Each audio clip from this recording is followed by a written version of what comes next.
Specialistët për hetimin e krimit në Komisariatin e Policisë Mirdit kanë bërë arrestimin në flagrancë të shtetasve LN 45 vjeç banues në Mirdit dhe AJ 25 vjeç banues në Mirdit për veprat penale pengimi qarkullimit të mjeteve të transportit, veçgjyqësia dhe kanonsi apo vunimi ndaj pjesëmarrësve në zgjedhje.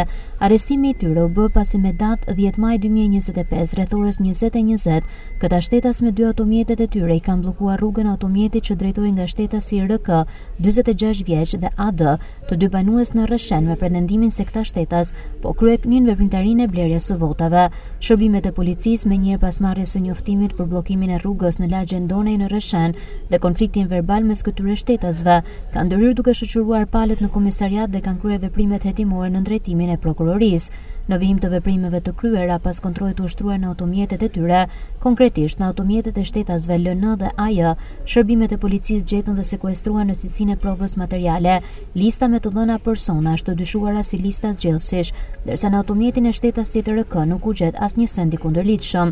Gjithashtu po në vijim të veprimeve pas kryerjes së testit të alkoolit të tre drejtuesve të automjeteve, rezultoi se shtetasi LN drejtonte automjetin në gjendje të dehur, ndërsa dy drejtuesit e automjeteve të tjera rezultuan se nuk kishin konsumuar alkool, njofton policia. Ndërkohë ka reaguar edhe kandidatja Ilda Hoti për arrestimin e bashkëshortit të saj. Asnjë polici politike, asnjë strukturë kriminale dhe asnjë zëdhënës i krimit organizuar nuk do mund të ndalë vullnetin e qytetarëve për ndryshim.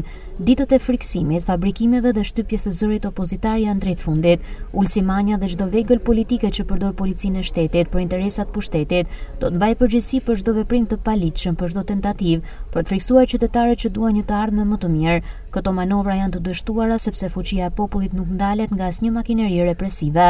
Ata që blejnë vota dhe shantazhuan votuesit janë të lirë dhe po rendin nga qendra në qendër votimi. Aleksandër Dodaj, Renuar Kolaj dhe gjithë kriminalët elektoral i keni bërë llogarit gabim. Qytetar, mos harroni gjithçka ju kanë bërë këto 12 vite, shkruan Hoti.